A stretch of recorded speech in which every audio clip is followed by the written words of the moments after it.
오늘 하나님께서 저에게 주시는 하나님의 말씀은 창세기 28장 10절에서 22절까지의 말씀입니다. 창세기 28장 10절에서 22절까지의 말씀을 저와 여러분이 한 절씩 교독하겠습니다. 야곱이 브엘세바에서 떠나 하란으로 향하여 가더니 한 곳에 이르러는 해가 진지라 거기서 유숙하려고 그곳에 한 돌을 가져다가 베개로 삼고 거기 누워 자더니 꿈에 본즉 사닥다리가 땅 위에 서 있는데 그 꼭대기가 하늘에 닿았고 또 본즉 하나님의 사자들이 그 위에서 오르락 내리락 하고 또 본즉 여호와께서 그 위에 서서 이르시되 나는 여호와니 너의 조부 아브라함의 하나님이요 이삭의 하나님이라. 내가 누워있는 땅을 내가 너와 내 자손에게 주리니 내 자손이 땅의 티끌같이 되어 네가 서쪽과 동쪽과 북쪽과 남쪽으로 퍼져나갈지며 땅의 모든 족속이 너와 내 자손으로 말미암아 복을 받으리라. 내가 너와 함께 있어 내가 어디로 가든지 너를 지키며 너를 이끌어 이 땅으로 돌아오게 할지라. 내가 내게 허락한 것을 다 이루기까지 너를 떠나지 아니하리라 하신지라. 야곱이 잠이 깨어 이르되 여호와께서 과연 여기 계시거늘 내가 알지 못하였도다. 이에 두려워하여 이르되 두렵도다. 이곳이요 이것은 다름 아닌 하나님의 집이요 이는 하늘의 문이로다 하고 야곱이 아침에 일찍이 일어나 베개로 삼았던 돌을 가져다가 기둥으로 세우고 그 위에 기름을 붓고 그곳 이름을 벳엘이라 하였더라. 이 성의 옛 이름은 루스더라. 야곱이 서원하여 이르되 하나님이 나와 함께 계셔서 내가 가는 이 길에서 나를 지키시고 먹을 떡과 입을 옷을 주시어 내가 평안히 아버지 집으로 돌아가게 하시오면 여호와께서 나의 하나님이 되실 것이요. 함께 보시겠습니다. 내가 기둥으로 세운 이 돌이 하나님의 집이 될 것이요 하나님께서 내게 주신 모든 것에서 10분의 1을 내가 반드시 하나님께 드리겠나이다 하였더라. 아멘. 야곱은 지금 브엘세바를 떠나서 하란으로 향합니다. 부모님이 계신 브엘세바를 떠나 삼촌 라반의 집이 있는 하란으로 향합니다. 야곱은 지금 삼촌 라반에게 문안 인사하기 위해 가는 길이 아닙니다. 문안 인사드리고 금방 다시 돌아올 요량으로 하란으로 향하는 것이 아닙니다.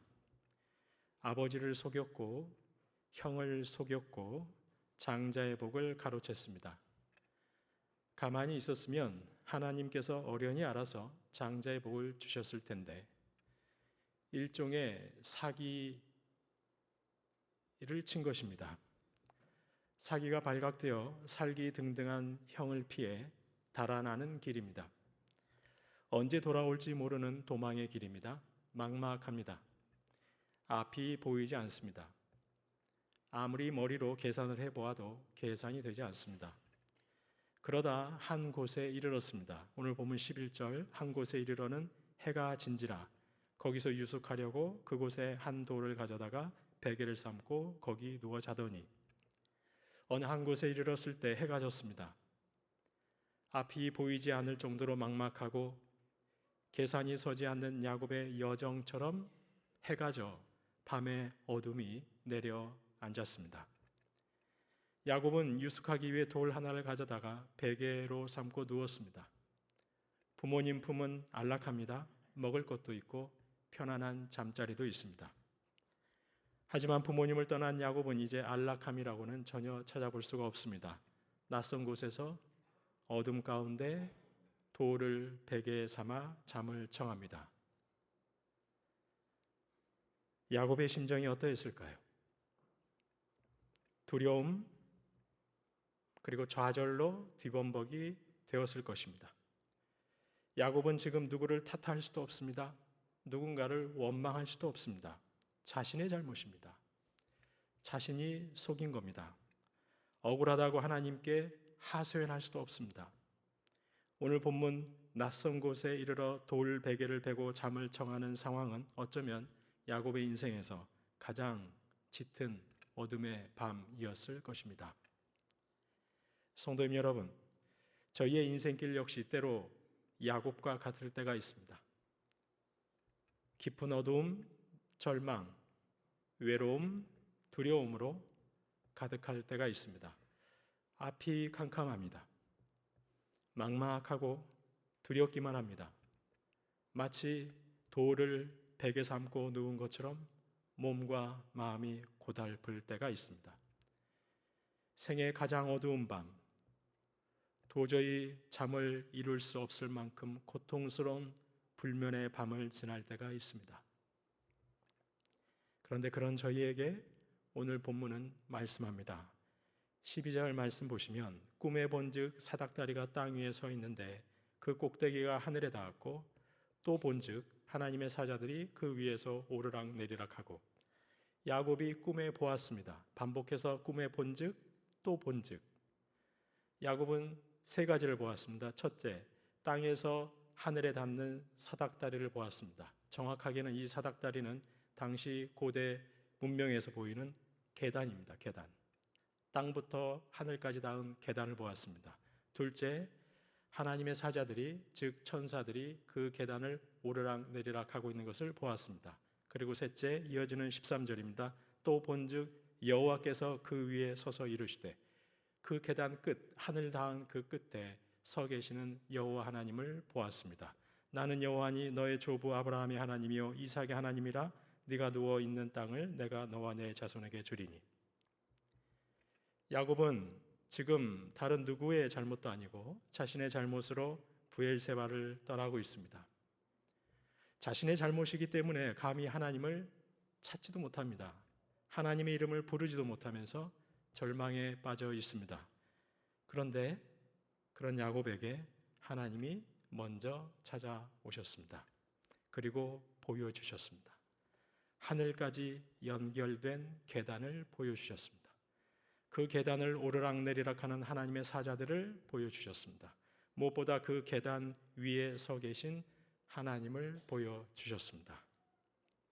그런데 저희가 지금 방금 보신 12절과 13절에서 저희는 흥미로운 점을 발견할 수 있습니다. 우리말 번역에는 전혀 나타나지 않지만 실은 꿈의 본즉 또 본즉이라고 반복해서 등장하는 이 문구는 실은 감탄사라는 것이죠.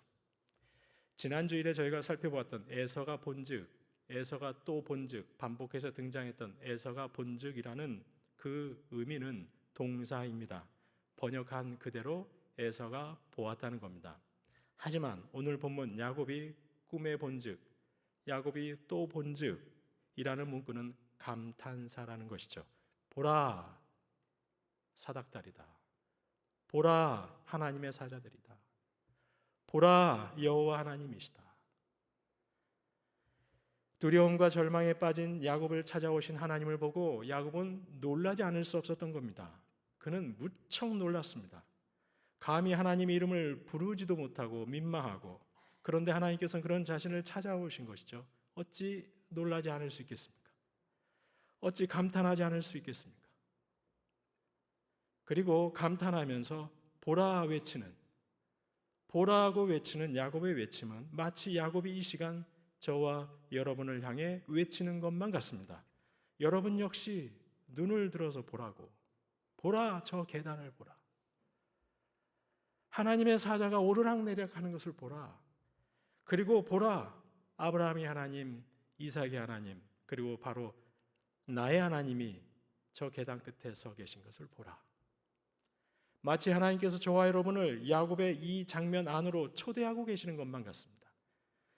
야곱과 같은 처지에 있는 저와 여러분을 향해 하나님께서는 야곱의 입술을 빌려 말씀하고 계시는 겁니다. 보라, 눈을 들어서 아브라함의 하나님, 이삭의 하나님, 야곱의 하나님, 그리고 바로 너의 하나님을 보라 말씀하고 계시는 것만 같습니다.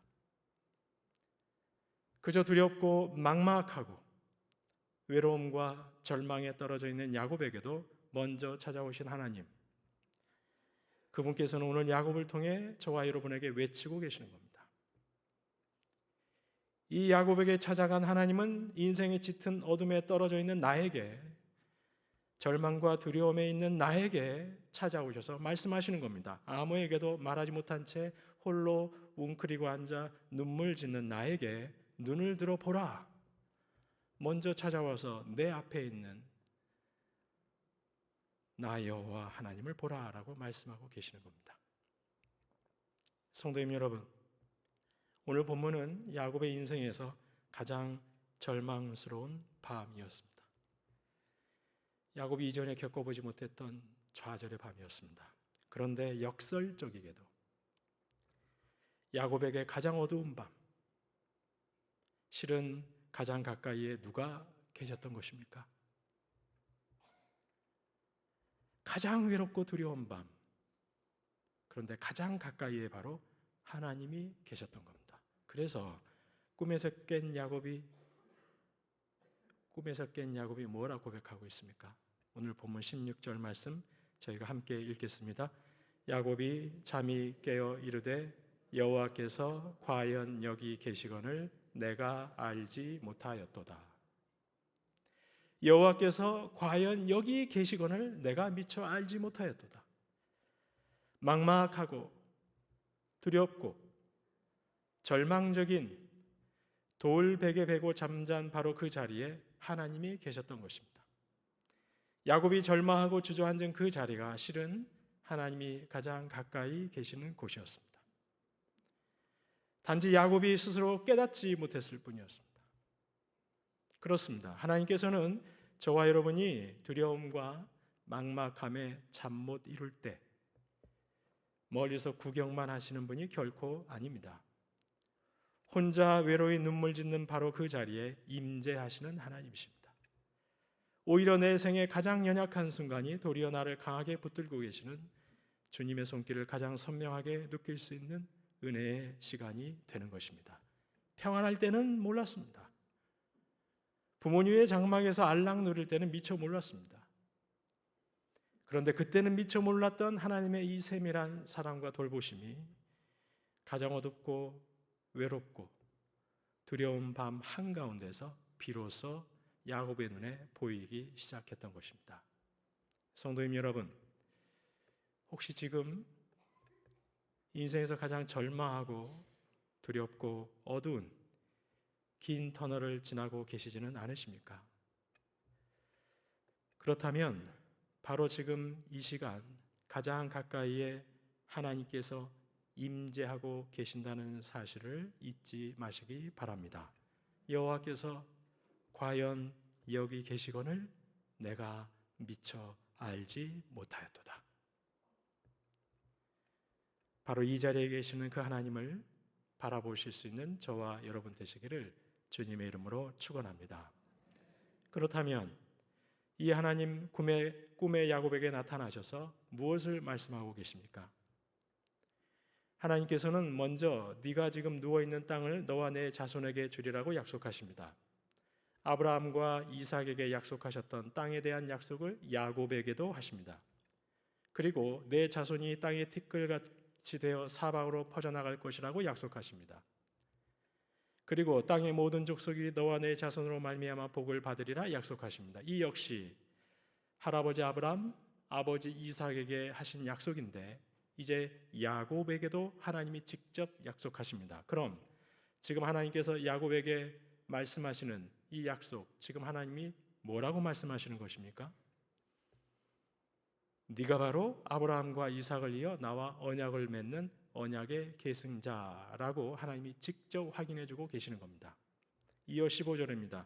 내가 너와 함께 있어 네가 어디로 가든지 너를 지키며 너를 이끌어 이 땅으로 돌아오게 할지라 내가 내게 허락한 것을 다 이루기까지 너를 떠나지 아니하리라 하신지라. 내가 너와 함께 있겠다. 내가 너 지키겠다. 나 절대 너 떠나지 않겠다. 내가 너와 함께 있는데 어느 때까지 함께 있느냐면 내게 허락한 것을 다 이루기까지 너를 떠나지 않고 너와 함께 하겠다. 바로 임마누엘 하나님을 약속하고 계신 것입니다. 성도님 여러분, 저와 여러분에게 하나님께서 함께 하신다는 이 임마누엘의 약속보다 더 힘이 되고 더 복된 말씀이 있을까요? 광야와 같은 인생길 걷는 저와 여러분에게 내가 너 함께한다, 내가 너 지킨다, 내가 결코 너 떠나지 않겠다 약속하시는 이 말씀보다 더 복된 말씀이 있을까요? 사실 저희가 지금 이렇게 함께 앉아서 예배드리고 있지만 저희는 서로를 잘 모릅니다. 깊은 속내 말하지 않고 예배만 드리는 저희는 서로의 속사정을 절대 알 수가 없습니다. 겉으로 보기에 그저 평안하실 것이라 하고 짐작할 뿐입니다. 나에게는 이런 어려움도 있고 나에게는 이런 염려도 있는데 저 집사님은 참 얼굴이 좋아 보이신다. 저 권사님은 참 평안해 보이신다. 별 어려움이 없어 보이는 것이죠. 하지만 사실 저희 삶을 조금만 깊이 들여다보면 어쩌면 저희 대부분이 야곱과도 같은 처지에 있을지 모릅니다. 저희 모두는 다 물론 무게는 다를 수 있습니다. 정도의 차이는 있을 수 있습니다. 하지만 저희 모두 각자 저마다 삶의 무게와 아픔을 안고 살아갑니다. 저마다 사연이 있습니다. 저마다 아픔이 있습니다. 상처가 있습니다. 돌베개에 베고 누운 야곱과도 같은 것이죠. 야곱 뒤에는 브엘세바가 있습니다. 앞에는 하란이 기다리고 있습니다. 브엘세바는 형 에서가 야곱을 죽이려는 땅입니다. 앞에서 기다리고 있는 하란은 삼촌 라반이 그를 이용하고 부려 먹으려고 하는 땅입니다. 야곱은 지금 죽음의 땅 브엘세바와 중노동의 땅 하란 사이에 있습니다. 도저히 안식을 누릴 수가 없습니다. 저와 여러분 중에는 바로 이런 야곱과도 같은 상황에서 돌베개에 베고 계시는 분들이 있습니다. 그런데 그런 저와 여러분에게 오늘 이 시간 하나님께서 말씀하고 계시는 겁니다. 약속하고 계시는 겁니다. 내가 너와 함께한다. 내가 너 지킨다. 내가 너 절대 떠나지 않는다. 임마누엘의 하나님이 되어주시겠다고 약속해 주시는 것입니다. 소설가 김신회님이라고 있습니다. 사람들이 흔히 대한민국 비공식 지정 여름책, 대한민국에서 공식 지정한 여름책이 아니라 그저 비공식적으로 지정한 여름책이 있는데 그 책 제목이 아무튼 여름이라는 책이 있습니다. 소설집인데 소설집은 아니고 아무튼 여름이라는 김신혜 작가님, 그 책으로 유명한 김신혜님, 이분이 저희와 같은 개신교 신자고 교회에서 집사님이십니다. 옛날에 일요일 밤에라는 그 프로그램의 작가로도 활동했던 분이신데, 근데 이분의 글 일상과 경건 사이라는 글에 보면 이런 이야기가 있습니다. 오래전에 이 작가님이 친구를 전도했습니다. 그래서 같이 교회를 다녔습니다. 그런데 여차여차해서 그 친구가 교회를 멀리하고 말았습니다. 오랫동안 교회를 다니지 않게 되었습니다. 그런데 어느 날 그 친구가 수술을 받게 되었습니다. 그런데 그 친구의 가족들이 다 외국에 나가 있습니다. 외국에서 살고 있습니다. 그래서 보호자가 없었습니다. 친구는 이 작가님에게 보호자가 되어달라고 부탁했습니다. 작가님은 기꺼이 보호자가 되어서 병원에 같이 갔습니다. 병원에서 친구가 입원하고 수술을 받게 될 그 친구와 함께 하면서 이 작가님이 기도했습니다. 하나님, 친구의 입원과 수술의 모든 과정을 선하게 인도해 주세요. 의료진들에게 지혜와 명철을 주시고 회복의 과정 중에도 친구를 눈동자처럼 지켜주세요. 무엇보다 그의 마음에 평안을 주시고 이 시간을 통해 친구가 하나님을 다시 만나게 해 주세요. 기도했습니다. 무사히 수술을 마친 친구 며칠 뒤에 태어나게 되었습니다. 태어나는 날 거동이 불편한 친구 대신 작가님이 가서 짐을 챙겨주고 집까지 데려다 주었습니다. 입원하고 수술하고 퇴원하고 가족도 없이 홀로 연이은 큰 산을 넘은 친구의 얼굴, 비로소 집에 도착해서 평안해 보였습니다. 그리고 그때 이윽고 친구가 이제는 아무렇지도 않다는 듯 놀라운 이야기를 전해주었습니다. 이 작가님의 글에 친구가 놀라운 이야기를 전해주었다 이렇게 기록되어 있습니다. 그리고 친구가 이런 이야기를 합니다. 수술대에 누워서 천장을 올려다 보는데 거기에 성경 구절이 써 있더라. 정확히는 기억이 안 나는데 주님의 지팡이와 막대기가 나를 지킨다는 내용이었어. 그 구절을 보는데 그 친구의 표현입니다. 그게 뭐라고 마음이 차분해지더라. 작가님이 그 말을 듣고 감동에 겨워서 서둘러 친구에게 이렇게 대꾸했습니다. 그게 뭐라고가 아니지. 그게 바로 말씀의 힘이지. 작가님이 집에 돌아와서 자기 성경을 펴고 시편 23편 4절 말씀에다가 형광펜으로 진하게 그었습니다. 그리고 거기까지 기록하고 난 다음에 작가님이 그 이후에 이렇게 기록해 놓았습니다. 임마누엘의 하나님은 친구의 수술 과정에도 함께 하신 것이다. 할렐루야. 시편 23편 4절 말씀 저희가 한 목소리로 봉독하겠습니다. 내가 사망의 음침한 골짜기로 다닐지라도 해를 두려워하지 않을 것은 주께서 나와 함께 하심이라. 주의 지팡이와 막대기가 나를 안위하시나이다. 성도님 여러분, 저와 여러분이 살면서 가장 힘든 것은 어쩌면 나 혼자라고 느낄 때일 것입니다. 정말 두려운 것은 어떤 어려운 문제가 닥쳤을 때 그것을 고스란히 나 혼자 감당해야 할 때일 것입니다. 아무도 없어요. 내 마음 알아주는 사람이 아무도 없어요. 시련과 고통을 나 홀로 감당한 것이 얼마나 큰 어려움인지 모릅니다. 야곱이 마주한 현실이 그랬습니다. 그는 지금 혼자입니다. 그래도 항상 그의 편에 서주었던 어머니 리브가도 없습니다. 철저하게 혼자입니다. 그런데 하나님이 말씀하십니다. 내가 너와 함께한다. 내가 너 지킨다. 내가 너 절대 떠나지 않는다.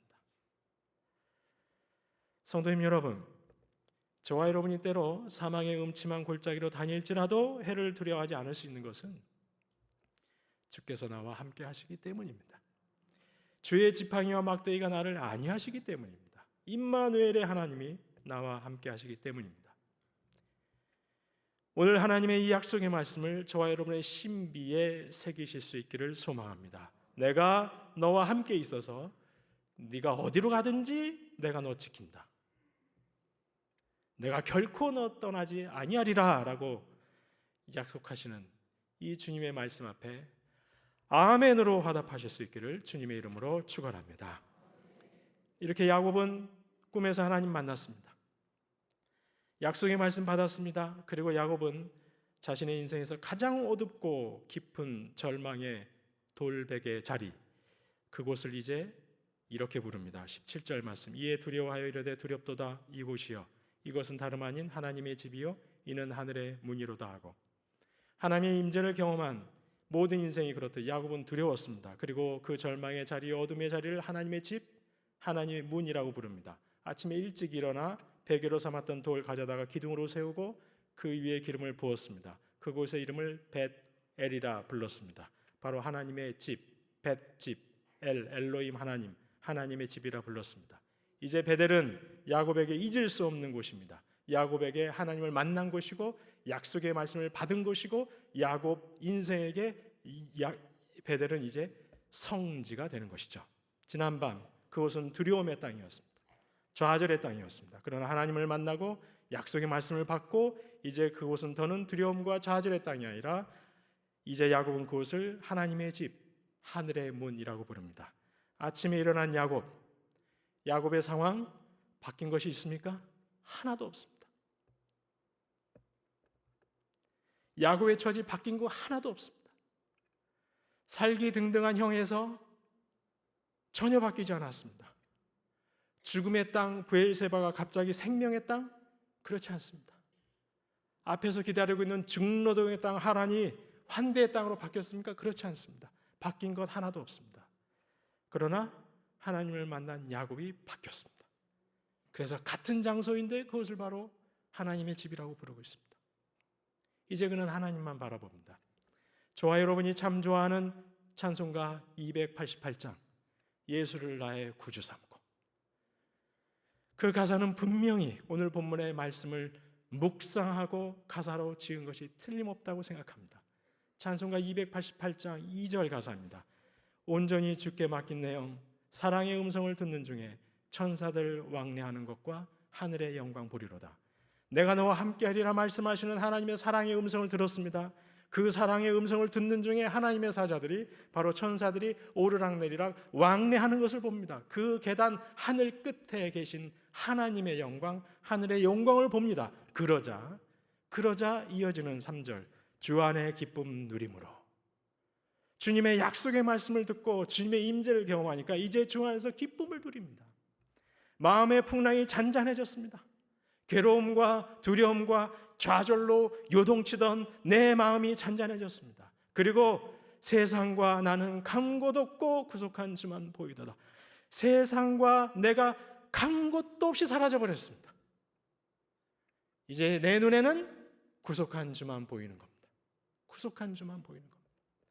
바뀐 건 하나도 없는데, 도망자라는 나의 정체성도 여전한데, 세상과 나는 간 곳 없이 다 사라져버리고 내 눈에는 오직 구속한 주만 보이는 것입니다.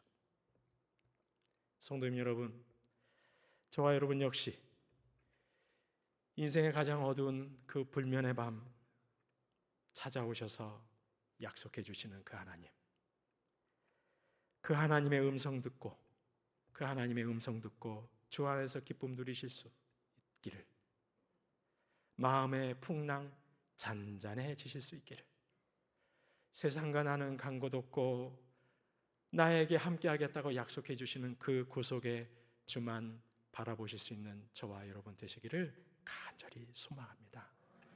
그러자 야곱이 임재하신 하나님 앞에 이렇게 반응합니다. 22절 말씀, 내가 기둥으로 세운 이 돌이 하나님의 집이 될 것이요 하나님께서 내게 주신 모든 것에서 10분의 1을 내가 반드시 하나님께 드리겠나이다 하였더라.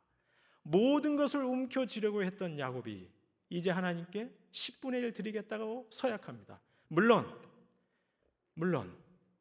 이 22절 바로 앞에 있는 21절에서 보시는 것처럼 야곱이 내가 평안히 아버지 집으로 돌아오게 하시면 내가 그렇게 하겠다는 겁니다. 아쉬운 거죠. 아쉽습니다. 조건을 걸고 있어요. 야곱이 분명히 하나님이 임재하셔서 약속하신 그 말씀을 믿음으로 온전히 받았다면 조건 필요 없는 거죠. 네 하나님, 제가 10분의 1 드리겠습니다. 야곱은 조금 바뀌었지만 여전히 아쉬운 점이 있습니다. 그 아쉬운 점은 앞으로 하나님이 다루어 가실 겁니다. 하지만 그는 어쨌든 조금 바뀌었습니다. 그는 속이는 자였습니다. 속여서라도 빼앗아서 움켜쥐려는 아주 욕심 많은 사람이었습니다. 놓지를 못하는 사람이었습니다. 그런데 10분의 1을 하나님께 드리겠다고 합니다. 구약학자인 유진 루프가 그의 창세기 주석에서 이 부분을 이렇게 해석했습니다. 야곱이 이제 삶의 방향을 재설정했다라고 해석했습니다. 재설정했다. 이전에 야곱 도망자였습니다. 형 에서의 살기를 피해 도망자였습니다. 도망가는 자가 바로 야곱이었습니다. 하지만 이제 야곱은 하나님의 임재를 경험하고 하나님의 약속을 받았습니다. 그리고 이제 그 약속을 붙잡고 하나님을 믿는 믿음의 여정 걷는 순례자로 그 방향을 재설정했다는 것이죠.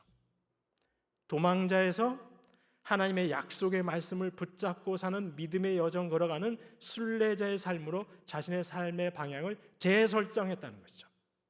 하나님의 약속의 말씀을 붙들고 사는 믿음의 여정 걷기 시작한 겁니다. 할아버지 아브라함이 그랬던 것처럼, 아버지 이삭이 그랬던 것처럼 이제 야곱도 언약의 계승자로서 믿음의 길 걸어가겠다고 삶의 방향을 재설정한 겁니다. 요즘 저희의 표현을 하면 새롭게 거듭난 것이죠. 그렇습니다. 비록 상황과 환경은 그 어느 것 하나 달라진 것이 없습니다. 하지만 하나님의 임재를 경험하자, 임마누엘 하나님의 약속을 붙들자, 그는 이제 더는 도망자라는 현실에 발이 묶여버린 야곱이 아닙니다. 주님과 동행하며 하나님의 약속 붙들고 사는 순례자입니다. 성도님 여러분, 저와 여러분의 삶에 앞으로도 절망과 두려움과 깊은 어둠의 상황은 반복될 것입니다. 외롭고 힘든 순간 찾아올 것입니다. 하지만 바로 그때 그 자리에 함께 하시는 하나님을 바라보실 수 있기를 바랍니다. 그 자리에 찾아오셔서 내가 너와 함께 있다, 내가 너 지킨다, 나 절대 너 떠나지 않는다 약속하시는 임마누엘의 하나님을 꼭 붙드실 수 있기를 소망합니다. 그리고 더는 환경과 상황에 끌려다니는 인생이 아니라 고난 중에도 하나님의 약속 꼭 붙들고 믿음의 여정 뚜벅뚜벅 걸어가는 순례자로 살아가시는 저와 여러분 되시기를 주님의 이름으로 축원합니다.